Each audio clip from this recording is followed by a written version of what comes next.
దేవుడు మీకు తోడయుండునుగాక, మీ ఆత్మలకును తోడయుండునుగాక. తండ్రి, కుమారుడు, పరిశుద్ధాత్ముడైనటువంటి త్రియేక దేవుని నామమున ఆమేన్. దేవుని యందు ప్రియమైనటువంటి వారలారా, మండల కాలము 40 రోజుల యొక్క భక్తి, ఆధ్యాత్మిక చింతన, దేవదేవునిలో ఎదగాలన్నటువంటి ఆలోచన, తపన, ప్రయత్నము, ప్రక్రియ, అభ్యాసము, ఆచరణ, పఠనము, పరిశోధన, పవిత్రమైనటువంటి జీవనం కొరకు చేసేటువంటి ప్రతి విధమైనటువంటి ప్రయత్నములన్నీ కూడా సఫలము కావడానికి అహర్నిశలు శ్రమించినటువంటి పరిశుద్ధులైనటువంటి బిడ్డలందరినీ అభినందిస్తూ, సిలువపై యేసునాథుడు పలికినటువంటి సప్తస్వర మంజరిలో 7 మాటలు అనంతరం రమారమి సాయం సంధ్య వేళ 3 గంటల తరుణంలో వారు తమ యొక్క పవిత్రమైనటువంటి ఆత్మను పరిశుద్ధుడు, పరమేశ్వరుడైనటువంటి యెహోవా తనయునికి తన యొక్క ఆత్మను అప్పగించినట్టు వేదము మనకు బోధిస్తూ ఉంది.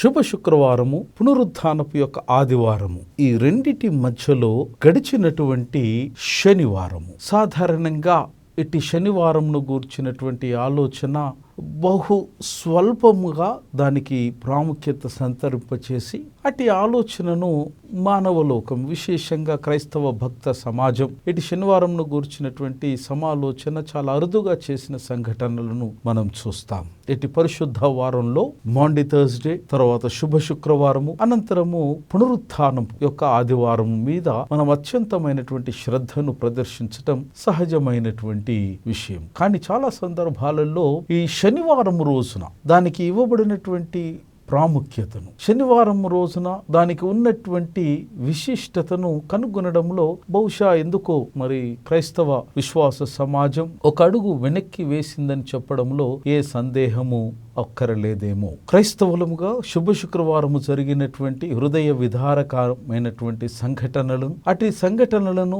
మరి ఏ విధంగా మనము ఆకలింప చేసుకుని ఆశావాహకమైనటువంటి పునరుత్థానపు యొక్క ఆదివారం కొరకు మనము సిద్ధపడుతున్నటువంటి తరుణములో ఈ నిశ్శబ్ద శనివారం, దీనిని మనము శ్రమలో నుంచి పునరుత్థానములోనికి, మరణములో నుంచి జీవములోనికి, ఈ రెండిటి మధ్యలో ఉన్నటువంటి సమయాన్ని, ఆ సమయములో చోటు చేసుకున్నటువంటి నిశ్శబ్దమైనటువంటి దేవుని యొక్క ప్రక్రియను, పునరుత్థానానికి దేవదేవుడు సంకల్పించినటువంటి ప్రతి విధమైనటువంటి విధి విధానాన్ని, అత్యంత నిశ్శబ్దమైనటువంటి ఈ సమయాన్ని ఏ విధంగా గడిపి మరి పునరుద్ధానానికి బాటలు వేసినాదు అన్న విషయము మనము కాసంత ఆలోచన చేయవలసినటువంటి అగత్యం మరున్నదని భావిస్తూ ఉన్నాం. కారణం ఏంటనంటే శుభ శుక్రవారం, పునరుత్థానపు ఆదివారం, ఈ రెండిటి మధ్యలో కాస్తంత విరామం. ఈ విరామం అనేక విషయాలకు అది చోటు ఇచ్చింది.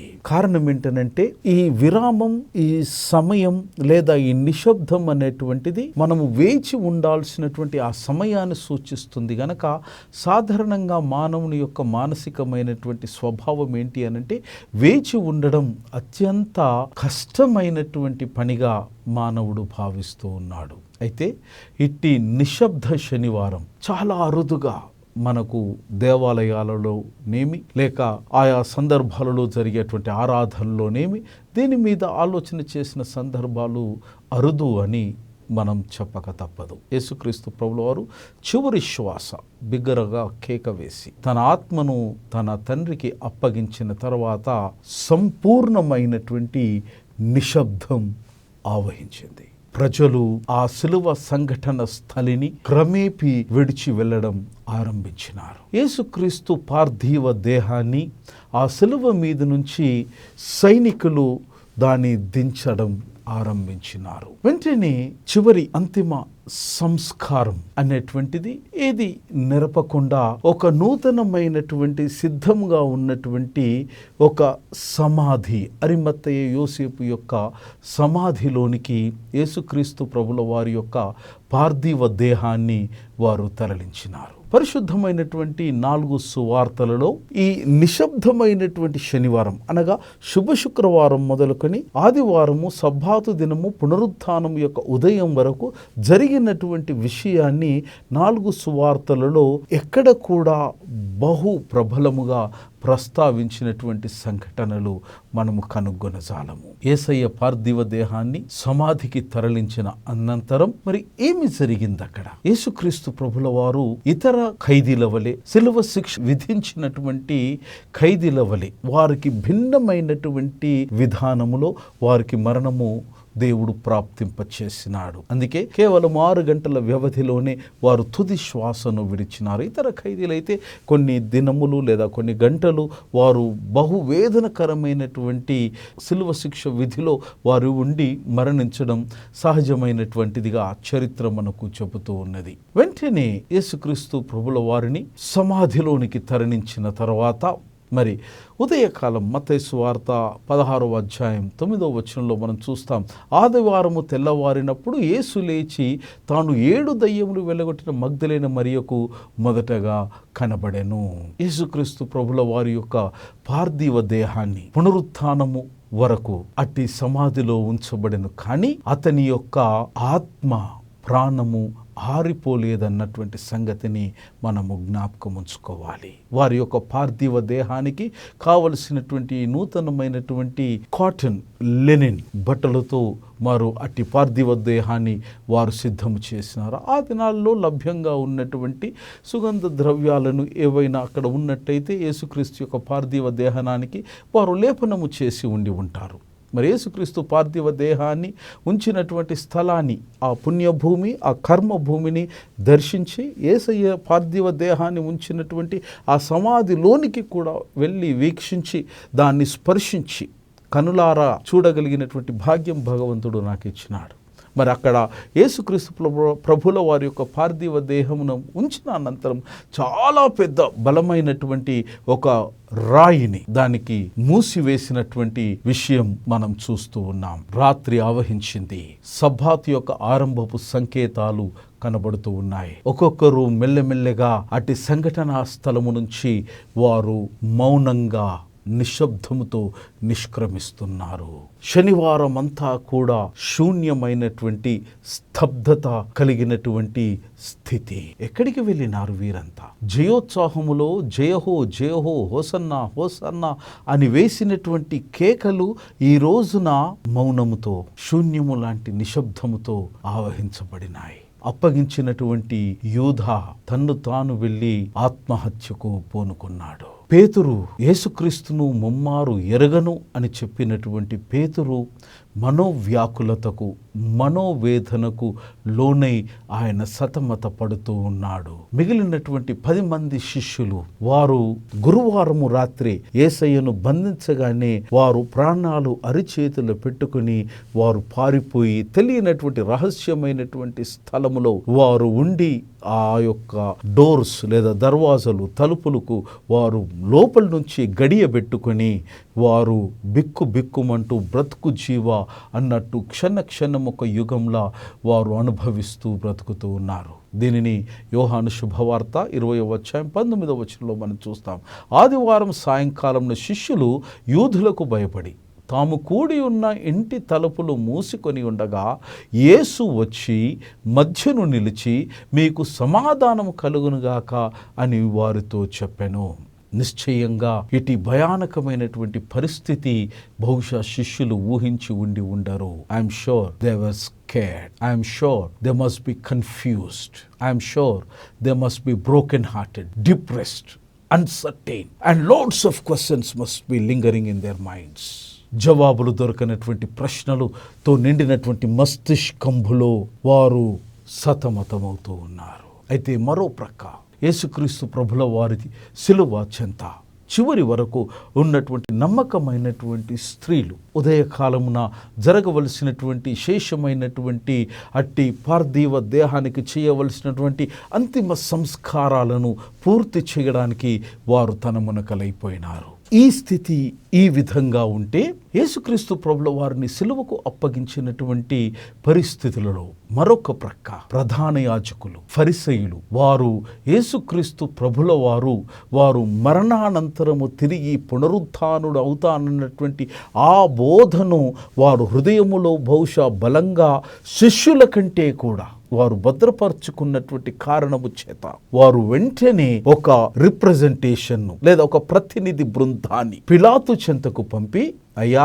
ఈయన 3వ దినమున తిరిగి లేస్తానని వారు ప్రాచుర్యంలోనికి ఇట్టి ప్రచారాన్ని, ఇట్టి వార్తను ప్రజలలోనికి ప్రబలముగా తీసుకొని వెళ్ళినారు గనక అట్టిది నిజం చేయడానికి ఏమైనా ఆయన శిష్యులు ఎలాంటి అఘాయిత్యానికైనా పూనుకుంటారేమో, దయచేసి యేసుక్రీస్తు ప్రభుల వారి యొక్క పార్థివ దేహాన్ని అట్టి సమాధిలో నుంచి తస్కరించకుండా ఉండడానికి కావలసినటువంటి ఏర్పాట్లు చెయ్యమని ఒక ప్రతినిధి బృందాన్ని ప్రధాన యాజకులు పిలాతు చెంతకు పంపించినారు.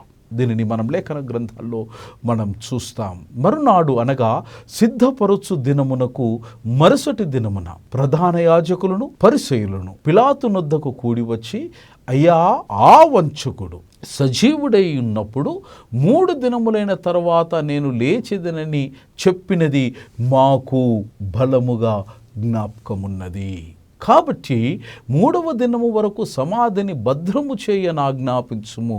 వాని శిష్యులు వచ్చి వానిని ఎత్తుకొని పోయి ఆయన మృతులలో నుండి లేచినని ప్రజలతో చెప్పుదరేమో. అప్పుడు మొదటి వంచన కంటే కడపటి వంచన మరి చెడ్డదై ఉండునని చెప్పిరి. అందుకు పిలాతు, కావలి వారు ఉన్నారు కదా, మీరు వెళ్ళి మీ చేతనైనంత మట్టుకు సమాధిని భద్రము చేయుడని వారితో చెప్పెను. వారు వెళ్ళి కావలి వారిని కూడా ఉంచుకొని రాతికి ముద్ర వేసి సమాధిని భద్రము చేసిరి. మత్తయి సువార్త 27వ అధ్యాయం 62 నుంచి 66 వచనాలు. యేసుక్రీస్తు ప్రభుల వారి యొక్క పునరుత్థానాన్ని, వారి యొక్క జీవనాన్ని ఆది అంతం ఆపడానికి ఆ దినాలలో ఉన్నటువంటి మతపు యొక్క అధికారులు, ప్రభుత్వం యొక్క అధికారులు ఇరువురు కూడా అనైతికమైనటువంటి ఐక్యతలో వారు ఒక బంధముగా, ఒక ఘటనగా వారు సంఘటితమై చేతులు కలిపి సాక్షాత్తు సృష్టికర్త యొక్క సర్వోన్నతమైనటువంటి సర్వశక్తిని వారు అడ్డుగా నిలబడడానికి తమకున్నటువంటి శాయశక్తులను ఒడిగట్టి పునరుద్ధానాన్ని ఆపడానికి వారు చేసినటువంటి ప్రయత్నాలు నిశ్చయముగా మనల్ని ఆలోచింపచేస్తూ ఉన్నాయి. దీని విషయాన్ని పరిశుద్ధులైనటువంటి మత్తయి సువార్త 28వ అధ్యాయం 11 నుంచి 15 వచనంలో మనం చూస్తాం. వారు వెళ్ళుచుండగా కావలి వారిలో కొందరు పట్టణములోనికి వచ్చి జరిగిన సంగతులన్నిటినీ ప్రధాన యాజకులతో చెప్పిరి. వారు పెద్దలతో కూడి వచ్చి ఆలోచన చేసి ఆ సైనికులకు చాలా ద్రవ్యం ఇచ్చి, అనగా దే హ్యావ్ బ్రైబ్డ్ దెమ్, లంచం ఇచ్చినారు. మేము నిద్రపోచుండగా అతని శిష్యులు రాత్రి వేళ వచ్చి అతనిని ఎత్తుకొని పోహిరని మీరు చెప్పుడి. ఇది అధిపతి చెవినబడిన ఎడల మేము అతనిని సమ్మతిపరిచి మీకేమీ తొందర కలగకుండా చేతుమని చెప్పిరి. యేసుక్రీస్తు యొక్క ప్రతివాదు ఆయన శిష్యుల కంటే బలంగా యేసు ప్రభుల వారి యొక్క పునరుత్థానాన్ని వారు విశ్వసించినట్టుగా పైన నేర్పడినటువంటి 2 వేదముల యొక్క బోధ వలన విషదమగుచూ ఉన్నది. Where is Christ on holy Saturday? పరిశుద్ధమైనటువంటి శనివారపు దినమున క్రీస్తు ఎక్కడ ఉండి ఉన్నాడు? మనము ఆరాధనలో నిత్యంగా మన విశ్వాసాన్ని బలపరిచే క్రమంలో మనము అపోస్తలుల విశ్వాస ప్రమాణాన్ని ప్రతి ఆదివారం మనం చెబుతూ ఉంటాం. ఇటు అపోస్తల విశ్వాస ప్రమాణం పరిశుద్ధమైనటువంటి ఇటు ఆరాధన క్రమంలో మనం చూస్తాం. 24వ పుటలో అపోస్తలుల విశ్వాస ప్రమాణంలో యేసుక్రీస్తు ప్రభుల వారు శుక్రవారం నుంచి ఆదివారం సబ్బాతు దినం పునరుద్ధానం, ఈ 2 దినాల మధ్యలో ఉన్నటువంటి నిశ్శబ్దమైనటువంటి శనివారం రోజున వారు చేసినటువంటి కార్యాన్ని ఏకవాక్యములో అపోస్తలుల విశ్వాస ప్రమాణములో ప్రతినిత్యం మనకు ప్రబోధించబడుతున్నది. అక్కడ ఈ విధంగా మరి అపోస్తలుల విశ్వాస ప్రమాణాన్ని మనం చూస్తాం. పొంతి పిలాతు కాలమందు బాధపడి సిలువ వేయబడి చనిపోయి పాతిపెట్టబడి అదృశ్య లోకములోనికి దిగెను. యేసుక్రీస్తు ప్రభుల వారు శనివారము రోజున చేసినటువంటి ప్రధానమైన కార్యం ఏంటంటే he descended into hell. మరొక తర్జుమాలో he descended to the dead అన్నటువంటి పదబంధాన్ని కూడా వాడినారు. శనివారం రోజున పాతాళములో లేదా మృతుల్లో ఉన్నటువంటి స్థలములోనికి యేసుక్రీస్తు ప్రభుల వారు దిగినారు అన్నటువంటి విషయాన్ని మనం జ్ఞాపకం చేసుకోవాలి. శుక్రవారం రోజున వీరు సంకల్పించినటువంటి సంకల్పం పరిపూర్ణము కాగానే what is next? The sum total of biblical information about the day is number 1, they rested. వారు అమ్మయ్యా 3.5 సంవత్సరాలుగా కంటి మీద కునుకు లేకుండా చేసినటువంటి క్రీస్తు యొక్క పీడ విరగడైపోయింది అని వారు ప్రశాంతంగా నిద్రకు ఉపక్రమించినారు. లూకా సువార్తలో ఇటు విషయాన్ని మనం చూస్తాం. రెండవది, ఆయన నమ్మినటువంటి భక్త గ్రేసరులు కూడా ఆదివారం అనగా సబ్బాతు దినం దాని యొక్క ఆవిర్భావానికి వారు కావలసినటువంటి కార్యాన్ని వారు జరిగించినారు. రెండవది, Sanhedrin guards were posted at the tomb. Sanhedrin సభలో ఉండేటువంటి ప్రత్యేకమైనటువంటి పదాతి దళం లేదా సైనికులు వారిని ప్రత్యేకమైనటువంటి విధి నిర్వహణకు యేసుక్రీస్తు ప్రభుల వారి యొక్క పార్థివ దేహాన్ని ఉంచినటువంటి అట్టి సమాధికి ప్రత్యేకమైనటువంటి రక్షణను వారు ఏర్పాటు చేయగలిగినారు. మత్తయి సువార్త 20వ అధ్యాయం 62-66 వచనం. Good Friday reminds us many remarkable things, the most of which is the fact that Jesus Christ has died for our sins. పవిత్రమైనటువంటి శుభ శుక్రవారం యేసు మన పాపాల కొరకు ఆయన మరణించినటువంటి సత్యాన్ని మనకు బహుబలంగా ప్రబోధిస్తూ ఉన్నది. ఏ భేదము లేదు. భూమి మీద ఉన్నటువంటి సమస్తమైన నరజాతి, మానవ జాతి పాపము చేసి దేవదేవుని యొక్క వారి అనుగ్రహాన్ని పొందలేకపోతున్నారన్నది రోమీలకు రాసినటువంటి ఉత్తరంలో 3వ అధ్యాయం 23వ వచనంలో మనం చూస్తాం. అయితే మనం చేయగలిగింది ఏంటంటే పశ్చాత్తాపపడడం, చేసినటువంటి పాపాలను, చేసినటువంటి అట్టి దోషములకు పరిహారము పొందాలి అని అంటే పరిశుద్ధుడు, పవిత్రుడైనటువంటి పుణ్యమూర్తి అయినటువంటి యేసుక్రీస్తు మన కొరకు మరణించి తిరిగి లేచినాడని విశ్వసించి అట్టి పాపాలకు స్వస్తి పలకడమే.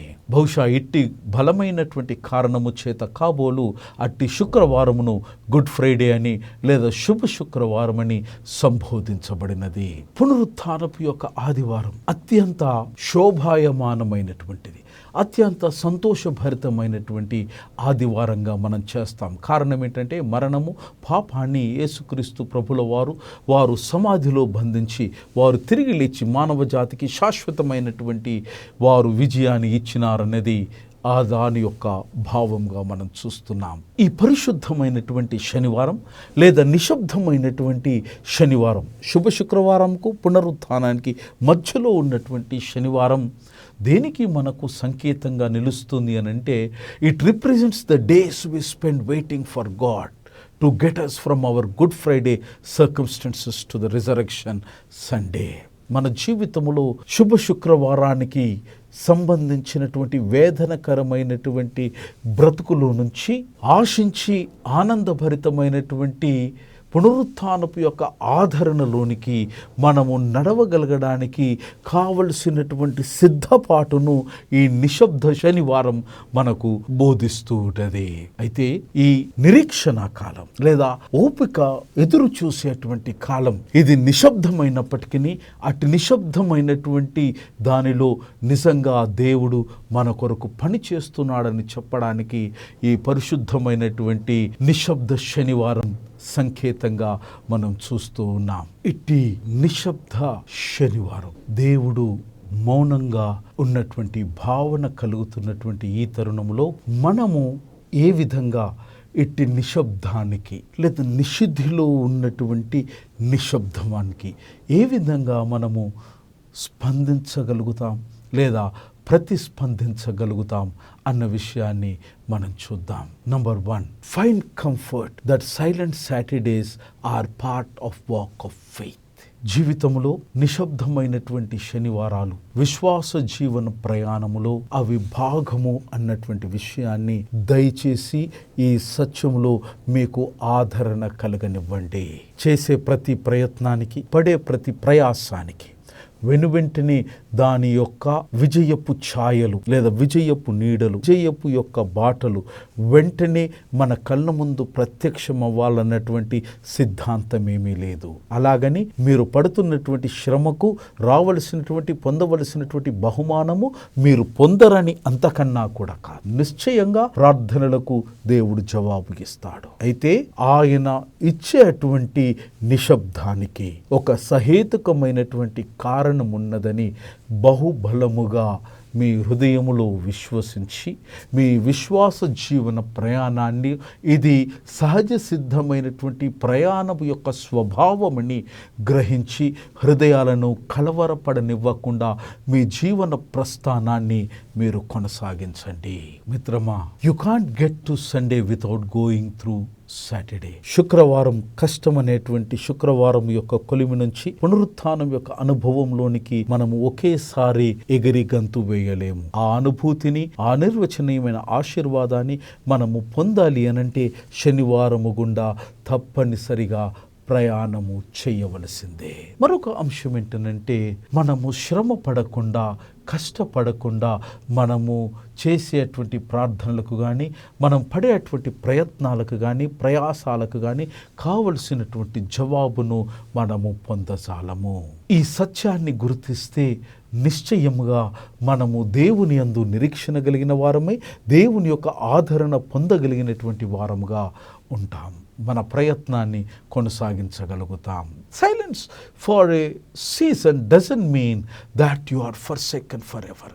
క్షణికమైనటువంటిది. యేసుక్రీస్తు జీవితంలో అది 24 గంటలు కావచ్చు, మన జీవితంలో 24 మాసాలు కావచ్చు, కొన్నిసార్లు 24 సంవత్సరాలే కావచ్చు. అంత మాత్రాన యేసయ్య మిమ్మల్ని విడిచిపెట్టినాడన్నటువంటి ఆలోచన దయచేసి మీ మనస్తిష్కము యొక్క దరికి చేరనివ్వకండి. ఆయన మిమ్మల్ని ఏ నాటికి మీ చెయ్యిని విడిచిపెట్టడు. ఇది సత్యం, ఇది దేవుని యొక్క ధర్మం. కారణం ఏంటంటే మానవుని యొక్క మానసికమైనటువంటి స్థితి. దేనైనా కాంక్షించినప్పుడు అది క్షణాల్లో వారి ముందు ప్రత్యక్షము కాకపోతే వారి యొక్క హృదయంలో అపారమైనటువంటి ఆందోళనకు వారు గురి అవుతూ ఉంటారు. అయితే waiting upon the lord always gives a positive results. దీనిని మనం లేఖనాల్లో అనేక మంది జీవితాల్లో మనం చూస్తూ ఉన్నాం. అబ్రహాము కుమారుని సంపాదించుకోవడానికి వారు బహు గొప్ప సమయము విశ్వాసముతో దేవుని సన్నిధిలో వారు ఓపిక పట్టవలసి వచ్చింది. దావీదు మహారాజు సింహాసనపు గద్దెను అధిరోహించడానికి వారు అనేకమైనటువంటి శ్రమల గుండా వారు ప్రయాణము చేయవలసి వచ్చింది. ఇశ్రాయేలు దేశము మెస్సియా కొరకు వారు కొన్ని వేల సంవత్సరాలు ఎదురు చూడవలసి వచ్చింది. ఒకవేళ అసహనము అనేది ఏ విశ్వాసి కానీ భక్తుడు కానీ ప్రదర్శిస్తే అట్టి అసహనము పట్ల దేవుడు అసంతృప్తి వ్యక్తము చేస్తాడన్న విషయాన్ని మనం జ్ఞాపకం చేసుకోవాలి.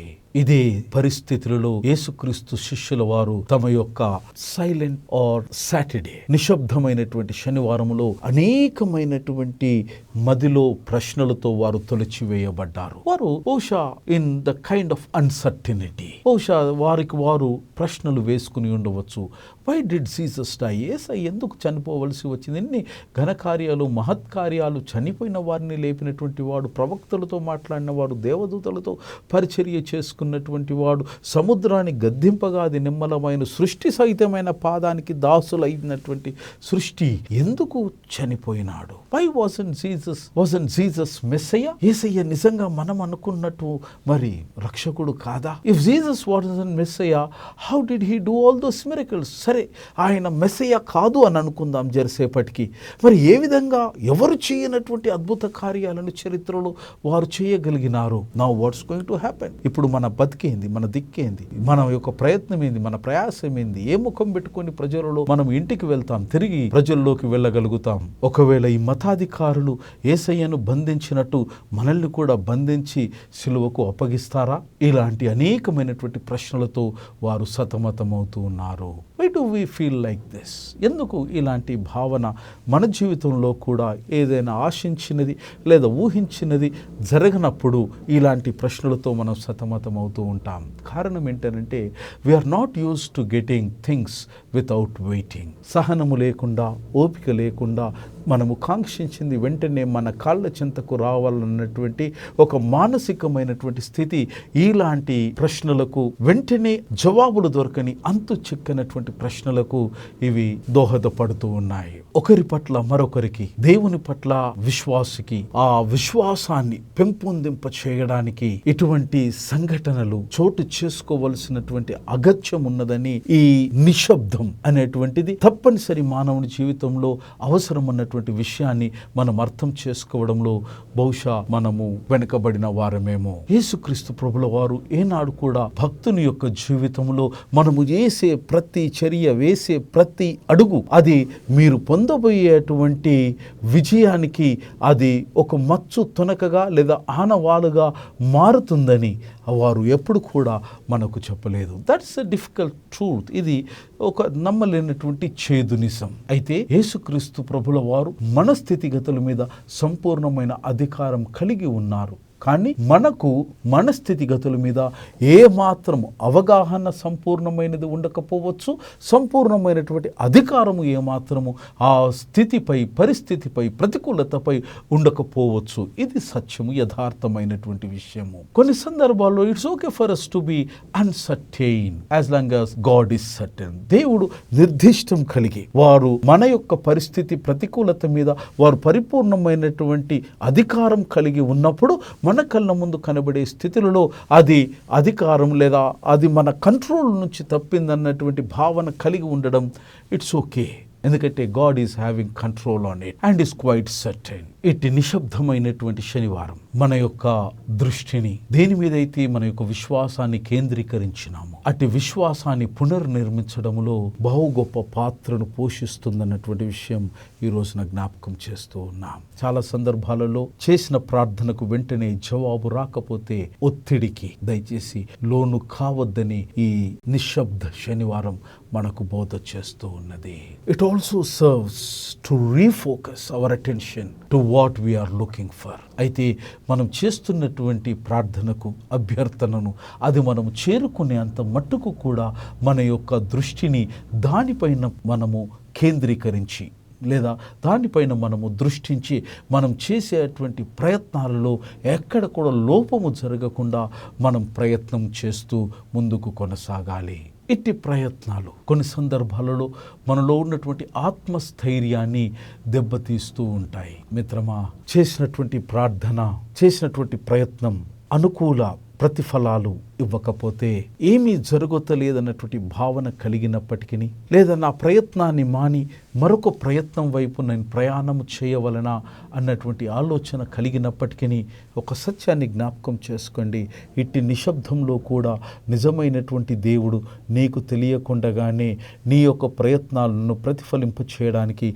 వారు అహర్నిశలు నీ కొరకు, మీ కొరకు, మీ పైన దృష్టిని కేంద్రీకరించి వారు పనిచేస్తున్నారని చెప్పడానికి బలమైన సందేశము నిశ్శబ్ద శనివారము. God isn't answering, so maybe I need to go in another direction. దిక్కు మార్చాలన్నా, వేరే ప్రయత్నాల ద్వారా నా యొక్క దిశను మార్చుకోవాలా అన్నటువంటి ఆలోచన కలుగుతూ ఉండవచ్చు.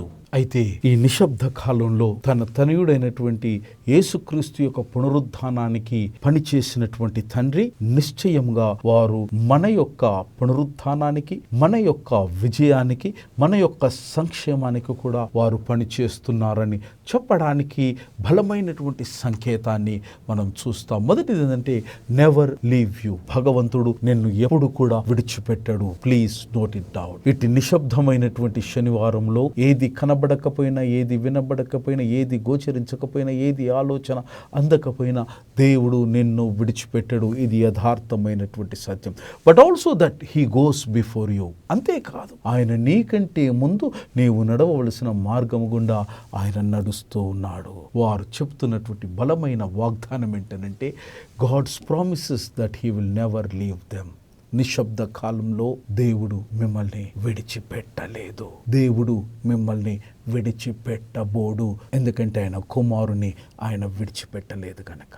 రెండవది, he promises he will go before them. నీవు నడవవలసినటువంటి మార్గము అది అంధకారమైనప్పటికీ నీకంటే ముందు నీ తండ్రి ఆ మార్గము గుండా ప్రయాణము చేస్తూ ఉన్నాడు. నీ క్షేమం కొరకు ఆయన బాటను బంగారుమయం చేస్తున్నాడు. కనుక నిశ్శబ్ద కాలం అనేటువంటిది నిజముగా దీవెనకర కాలమని, గతమును అధిగమింపచేసే అనిర్వచనీయమైనటువంటి ఆశ్వాసన వాగ్దాన కాలం అన్న విషయంలో ఇట్టి కాలంలో ప్రయాణము చేయడానికి కావలసినటువంటి ధైర్యాన్ని, స్థైర్యాన్ని, మనోనిబ్బరాన్ని, విశ్వాసాన్ని, విధేయతను విశ్వనాథుడు పునరుద్ధానుడు అయినటువంటి ఆ దేవదేవుడైనటువంటి త్రియేక దేవుడు నీకు, నాకు, మనకు నిశ్చయముగా కలిగించును గాక.